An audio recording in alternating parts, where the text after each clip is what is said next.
Isa po mapagpalang gabi o hapon sa bawat isa.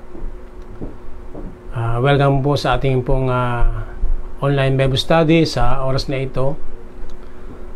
Tayo po ay mag-aaral ng salita ng Diyos.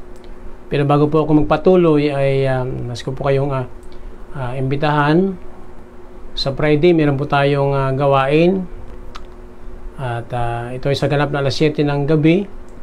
Ito po yung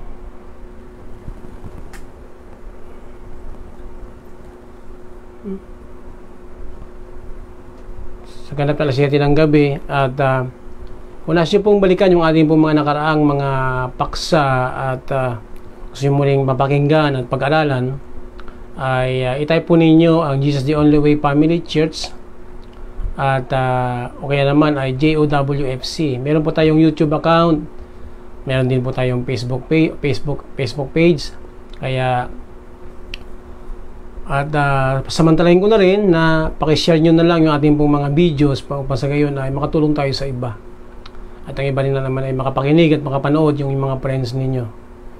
Sa oras na ito ay ako po ay magtuturo ng isang paksa o isang paksa na nais ko po kayong encourage sa mga salita ng Diyos. Kaya ito po yung napili ko ngayon na ipangaral o ituro. Dito po matagpuan sa aklat ng Hebreo sa kapitulo 6, talatang 14 hanggang 17. Ito po yung ating teksto. Kaya ulitin ko po, sa Friday meron na po tayong gawain alas 7 ng gabi at linggo ng umaga alas 10, as is pa rin po yun, 10 a.m.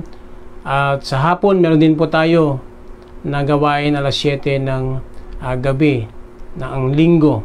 Kaya sumatotal meron po tayong magiging gawain sa loob ng isang linggo na Miyerkules, Biyernes, linggo ng umaga at linggo ng gabi. So ito po yung pinanalangin ko na nakaraan bago pa tayo magkaroon ng anniversary o magdaos ng anniversary. At sinagot ng Diyos yung panalangin natin na magkaroon tayo ng mga katuwang at katulong sa paglilingkod na ito, sapagkat ang laman po ng puso ko ay kung maaari nga araw-araw na may pangaral ang salita ng Diyos, may pahayag ang salita ng Diyos. Ito po, gagawin po natin. Kaya 4 na beses magkaroon po tayo ng gawain sa loob ng isang linggo. Kaya magkakaroon po ng pagbabago. So ngayon po, ang tutong binanggit ko, ang ating pong teksto ay sa Hebreo chapter 6, 14 hanggang 17. Ganito po sabi ng Biblia, na sinasabi tunay sa pagpapala ay pagpapalain kita, at sa pagpaparami ay pararamihin kita. At sa ganito, nang makapaghintay na may pagtitiis, ay nagtamo siya ng pangako, sapagkat ipinanumpa ng mga tao ang lalong mataas, at sa bawat pagkatalo nila'y ang sumpa sa pagpapatotoo ang siyang katapusan. 17. Sa ganito, sa pagkaibig ng Diyos na may pakitang lalong sagana sa mga tagapagmana ng pangako, ang kawalan ng pagbabago ng kanyang pasya ay ipinamagitan ang sumpa. Napansin niyo yung salita na ilang beses binanggit yung salitang pangako at sa kaulihan ay yung sumpa. Sabihin sumpa, yun po ay kalintulad din ng pangako, pinangako ng Diyos. Kaya nais ko pong magturo mga aral o sandaling ito sa paksang ito, the great promises of God. Meron pong dakilang mga pangako ang Diyos sa Biblia. Kaya tulad sinabi ko kanina, nais ko po kayong i-encourage, samunin na ang Biblia ay meron pong mga pangako ng Diyos. At dapat po natin panghawakan at dapat po natin angkinin sa ating pong mga buhay. Pero bago po kami patuloy, manalangin po muna tayo sa pagbabasa ng salita ng Diyos. Panginoon, samahan niyo po kami sa oras na ito at ipaintulot niyo po, Panginoon Diyos, na maabot ang mas marami pang mga kaluluwa, tagapakinig, Panginoon, sa pangangaral o pagtuturong ito, Panginoon, ng iyong salita. Samahan niyo po kami, O Diyos, sa oras na ito. Bigyan niyo po kami ng karunungan at ng kalaman nagmumula sa iyo. Upang sa gayon, Panginoon, ay magkaroon kami, Panginoon Diyos, ng pundasyon na matibay sa iyong salita. At ang kinin namin, Panginoon, ang mga pangakong ito na aming pong pag-aaralan sa oras na ito. Pagpalain niyo pong bawat isa, yung aming mga kababayan, Panginoon, na sinalanta ng bagyo, O Diyos, ay tulungan mo po silang makabangon, O Diyos, at anumang paraan, O Diyos, na makabubuti sa kanila, Panginoon Diyos, ay tulungan mo po sila, Panginoon. Gamitin niyo po, Diyos, ang aming gobyerno, gamitin niyo po ang bawat isa, ang aming mga kababayan, mga Pilipino, at pagpalain po, Diyos, ang aming mga kababayan na sandaling ito ay nahihirapan sanhi, O Diyos, ng dumaang bagyo at maging ang hindi patapos na COVID-19 na pandemic. Panginoon Diyos, sa oras na ito, pagpalain mo po ang iyong mga anak, O Diyos, sa loob po ng iglesia ng Jesus the Only Way Family Church, sa pangalan ni Jesus. Amen.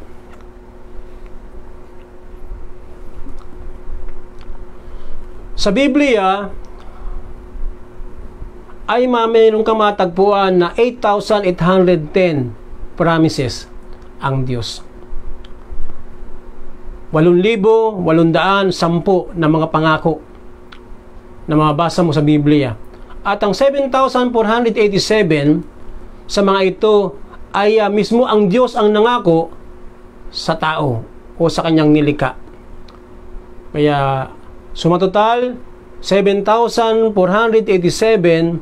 na pangako ng Diyos sa tao ang mabasa mo sa Biblia.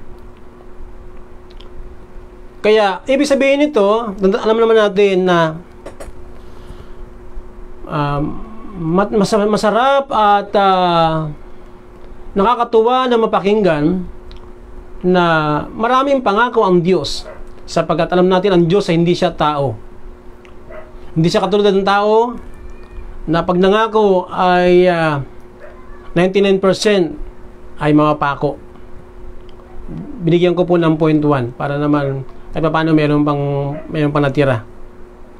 Ang ibig kong sabihin, ang Diyos kapag siya nangako, ito ay kanyang tinutupad. Yung binasa ko kanina sa 17, sa ganito, sa pagkaibig ng Diyos na may pakitang lalong sagana sa mga tagapagmana ng pangako, ang kawalan ng pagbabago ng kanyang pasya ay ipinamagitan ang sumpa. Kapag ang Diyos ay nangako, ang sinusumpa niya ay yung kanyang trono, ang kanyang sarili. Wala naman siyang yung pwede pang ibang pangakuan, kundi ang kanyang sarili. Ibig sabihin nito, kapag ang Diyos ay nangako, ay kanyang tutuparin at mangyayari. Kaya ito po yung mabuting balita ngayong gabi na dapat mong malaman at dapat mong mapakinggan. Ang mga dakilang mga pangako ng Diyos sa Biblia. The 7 P's of God's promises. Meron pong 7. Ako pong ibabahagi sa inyo sa oras na ito. Ito po yung tinatawag na the promise of pardon, preservation, presence, provision, perseverance, power over death, and perpetuity. Ulitin ko po ulit, the promise of pardon, the promise of preservation, the promise of presence, the promise of provision, the promise of perseverance, the promise of power of over death, and the promise of perpetuity. Una, the promise of pardon. Pangako ng pagpapatawad. Isa sa dakilang pangako ng Diyos sa bawat lalapit sa Kanya, anuman ang iyong kasalanan, anuman ang iyong kalagayan, kapag ikaw'y lumapit sa Panginoon at buong puso, ang iyong paglapit sa Kanya, totoo ang paglapit mo sa Kanya, ay pangako ang Diyos na ikaw ay Kanyang patawarin. Sabi sa 1 John chapter 1 verse 9, kung ipinahayag natin ang ating mga kasalanan, tapat at banal siya. Ang garantiya, ang assurance na ikay patatawarin ay yung Kanyang katapatan at ang Kanyang kabanalan. Siya na tayo'y patawarin sa ating mga kasalanan at tayo lilinisin sa lahat ng kalikuan. At kapag ikaw humingi ng tawad sa Diyos, ang Diyos ay walang itinitira. Pinapatawad ng Diyos lahat ng iyong kasalanan kapag humingi ka sa Kanya ng tawad at tumapit ka sa Kanya. Katunayan, sinabi ng Diyos sa Isaiah chapter 1 verse 18 o Isaiah 1:18, ang aking pong ginamit na version ay ang salita ng Diyos. Sinabi pa ng Panginoon, halika kayo at mag-usapan natin ito. Kahit gaano man karumi ang inyong mga kasalanan, lilinisin ko yan para maging malinis kayo. Ganun ang Diyos kapag siya po ay nagpatawad. Ito ang kanyang pangako. Gaano man karami ang ating kasalanan, gaano man karumi ka sa iyong kasalanan, sabi ng Biblia, lumapit ka lang sa Kanya at ikaw ay humingi ng tawad at humingi ka ng paglilinis o pagpapatawad sa Kanya, ikaw ay Kanyang patatawarin. Ito po ay dakilang pangako ng Diyos. Sa mga Gawa 2:38, itong sabi ni Pedro, magsisi kayo at magbautismo ang bawat isa sa inyo sa pangalan ni Jesucristo sa ikapagpapatawad ng inyong mga kasalanan at tatanggapin ninyo ang kaloob ng Espiritu Santo. Meron pang regalo. Meron pang kaloob ng banal na Espiritu. Pinatawad ka na, meron pang regalo. Pangalawa, the promise of preservation. Nangako ang Diyos, isa sa dakilang pangako ng Diyos, na sa bawat maniniwala at sa sampalataya kay Jesus ay maliligtas. Marcos 16:16, ang sumampalataya at mabautismuhan ay maliligtas, na dapat ang hindi sumampalataya ay parurusahan. Tandaan natin, ang sumampalataya ay maliligtas. Ito'y pangako ng Diyos at hindi po ito mababali. At ito po ay totoo at ito'y mangyayari at magaganap sapagkat ang Diyos ang nangako. Kapag ikay sumampalataya kay Jesus, maniwala ka kay Jesus bilang Kanyang tagapagligtas, Panginoon ng iyong buhay, ikaw ay maliligtas. Sabi nga ni Pedro sa mga Gawa 16:31 ni Pablo, sabi ni Pablo, at kanya sinabi, manampalataya ka sa Panginoong Jesus at maliligtas ka, ikaw at ang iyong sambahayan. Maliligtas ka na, may pangako pa, meron pang regalo, pati ang iyong sambahayan ay maliligtas. Yun po ay pangako. Kaya huwag kang malungkot kung ikaw lang sa bahay ninyo ang ligtas ngayon, ay darating ang panahon ay ang inyong mga mahal sa buhay, sila rin ay maaabot, ay hihipuin ng banal na Espiritu at sila ay maliligtas. Ang inyong pong lingkod, ako po ang unang naligtas sa aming pong pamilya. 1989 po ako naligtas. Hindi ko po makalimutan yung date. December, hindi ko makalimutan, pinakalimutan ko na yata. December 11, December 11 ako naligtas. At simula noon ay pinanghawakan ko ang pangako ng Diyos at unti-unti ang Panginoon ay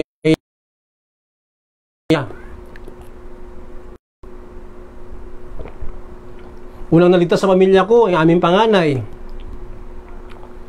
At pangalawa, si Mama. Bago bawian ang buhay yun, bago yun na mamatay sa sakit na diabetes, ay siya muna ay kumilala sa Panginoon at tumanggap sa Panginoon.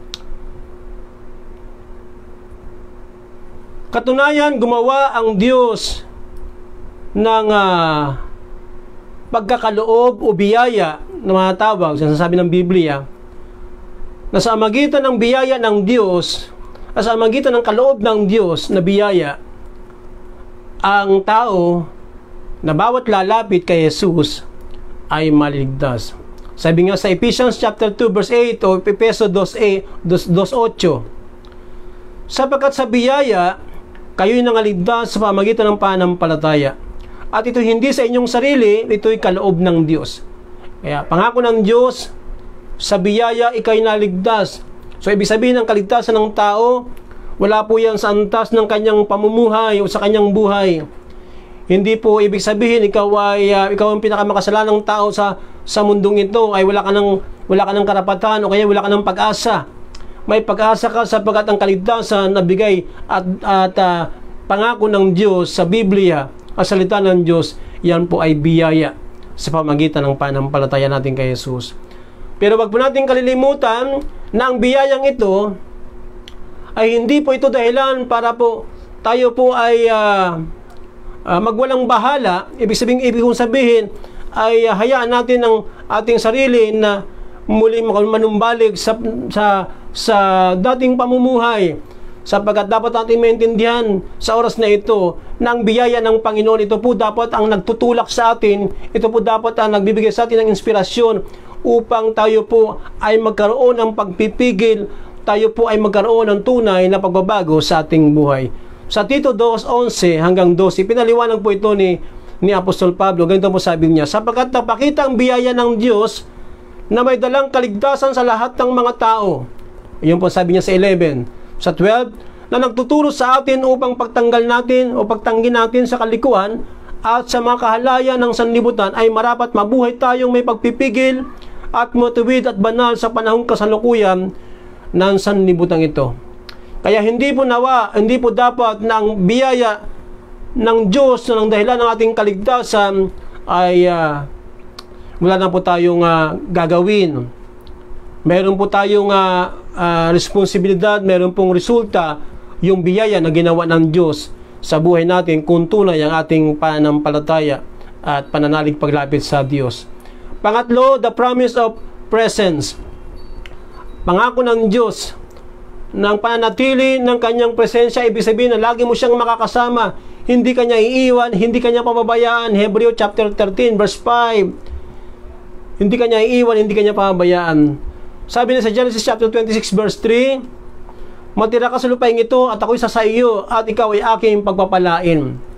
Pag mananatili ka sa kanya, pag mananatili ka sa iyong kalagayan ngayon na ikaw ay nagilingkod sa Panginoon, nanatili ka sa iglesia ng Panginoon, na nagilingkod sa Diyos, ang pangako ng Diyos, ako'y sa iyo at ikaw ay aking pagpapalain. Ito po'y dakilang pangako ng Diyos sa kanyang mga anak, sa kanyang mga lingkod, sa kanyang mga hinirang, sa kanyang mga niligtas. Mateo 28:20, sa huling bahagi, ganito po sinabi, at narito ako'y sumasa inyong palagi hanggang sa katapusan ng sanlibutan.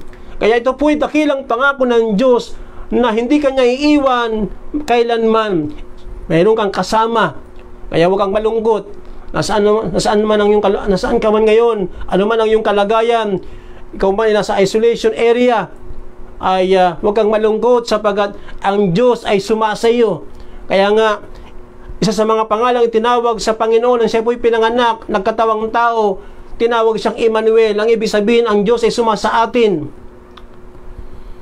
Mateo 18:20, sapagkat kung saan nagkakatipon ng 2 o 3 sa aking pangalan ay naroon ako sa gitna nila. At sino man na nagtitipon 2 o 3 sa pangalan ni Jesus, naroon ang Panginoon sa kanilang kalagitnaan.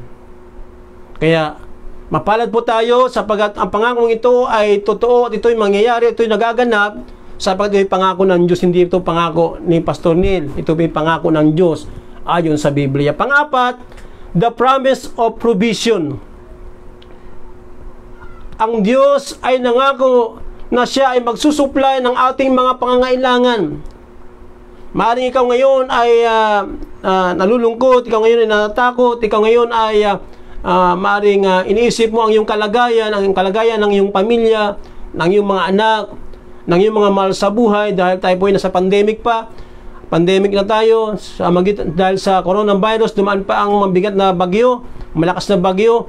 Ay, ito po yung salita ng Diyos ngayon sa iyo, sa sandaling ito. Ang Diyos ay nangako na magsusupply siya ng iyong mga pangailangan. Sinabi ng Biblia yan sa Filipos 4:19, at pupunan ng aking Diyos, Kaya yung aking Diyos ay Diyos mo, ay pareho tayo, pupunan ng iyong Diyos na aking Diyos ang bawat kailangan ninyo ayon sa kanyang mga kayamanan sa kaluwalhatian kay Kristo Jesus. Kaya huwag kang malungkot, pupunan ng Diyos ang iyong mga pangailangan. Sabi nga sa Hebreo 6:14, yung ating teksto kaninang binasa sa una, na sinasabi, tunay sa pagpapala ay pagpapalain kita, at sa pagpaparami ay pararamihin kita. Kung sa pagpapala ang pag-uusapan, sabi ng Biblia, ay pagpapalain kita, sabi ng Biblia. Yan ang pangako ng Diyos. Ng Diyos ang kanyang sarili sa lahat ng ating mga pangailangan, kasama na rito yung pagkain, damit, tirahan, yung ating relasyon sa ating kapwa, yung ating pag-ibig at kaligtasan sa pamamagitan ni Jesucristo. Hindi dito kasama yung dami ng luho mo na iniisip mo. Kaya nga, ang ating panalangin sa Diyos, ang pinapakinggan ng Diyos yung ating kailangan, hindi yung ating, kung ano yung ating gusto.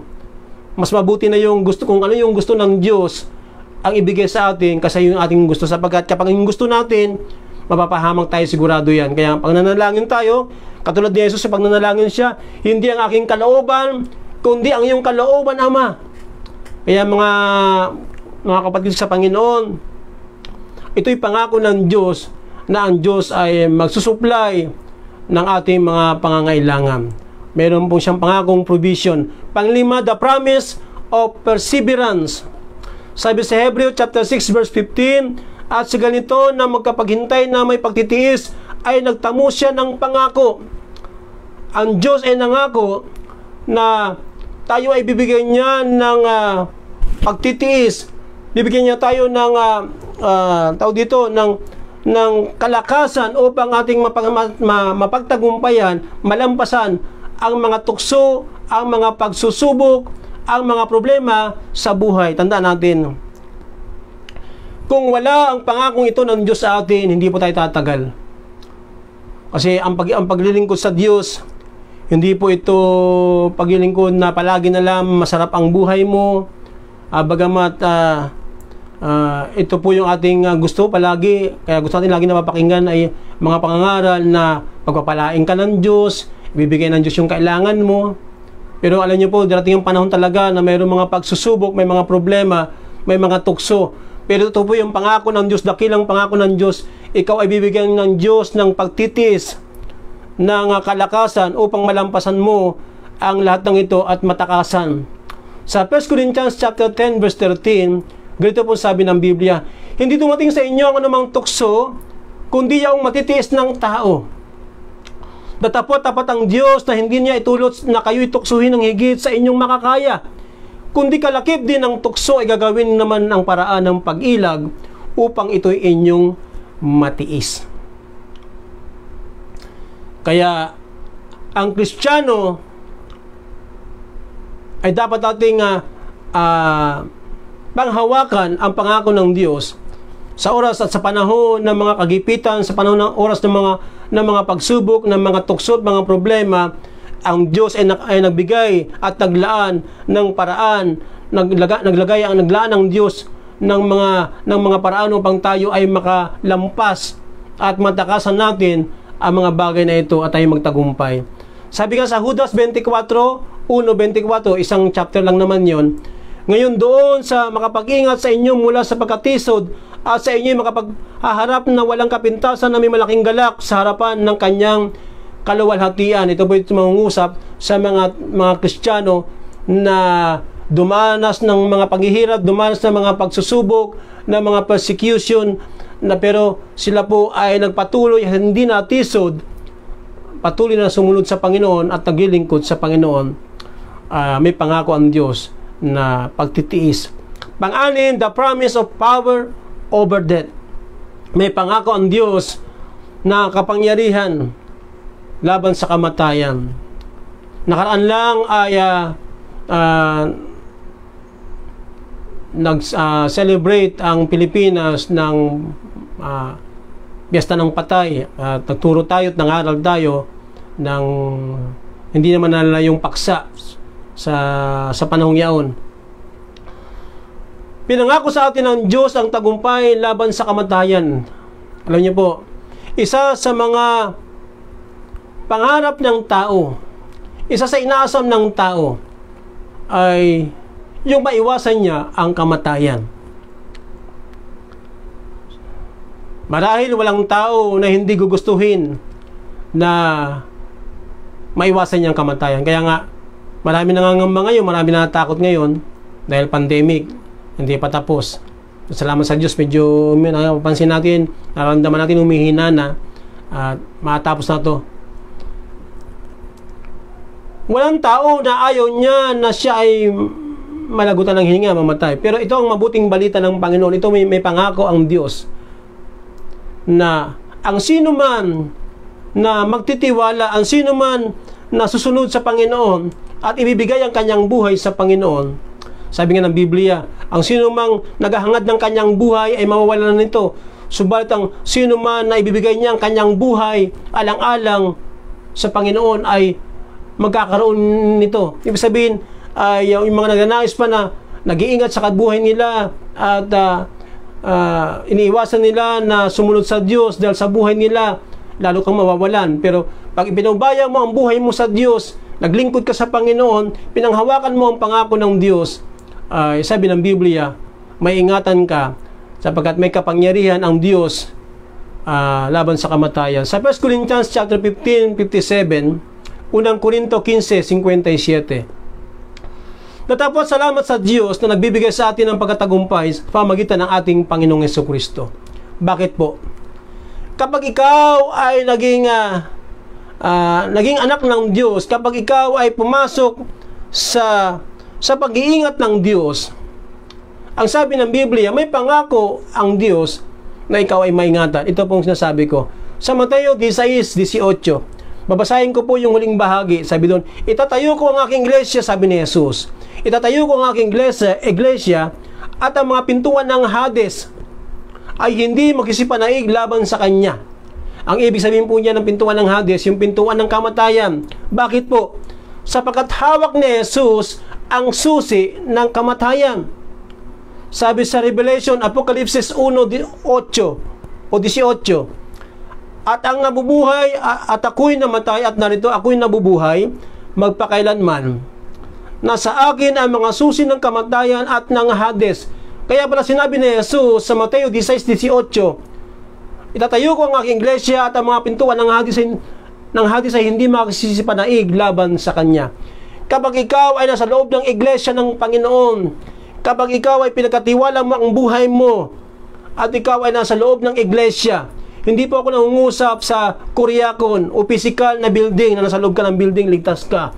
Ako po ay nangungusap na kapag ang buhay mo ibinigay mo sa Diyos at ikaw ay naging bahagi ng iglesia ng Panginoon, may pangako ang Diyos, iingatan kanya laban sa kamatayan. Sapagkat sabi ng Biblia, hawak niya ang susi ng kamatayan. Hawak niya ang susi ng Hades. Kaya sa panahong ito, na dumadaan ang mga tao, ang Pilipinas, di na po ko lalayo sa Pilipinas, na marami pong namamatay araw-araw, ay ipanalangin natin ang bawat Pilipino ay makakilala at magtiwala kay Kristo, sapagkat yun ang tanging paraan upang ang tao ay makaiwas sa kamatayan. Ang ibig kong sabihin sa oras na ito ay mas mabuti nang merong nag-iingat sa atin kaysa doon sa anumang oras pwedeng kunin ang buhay mo. Walang kontrol.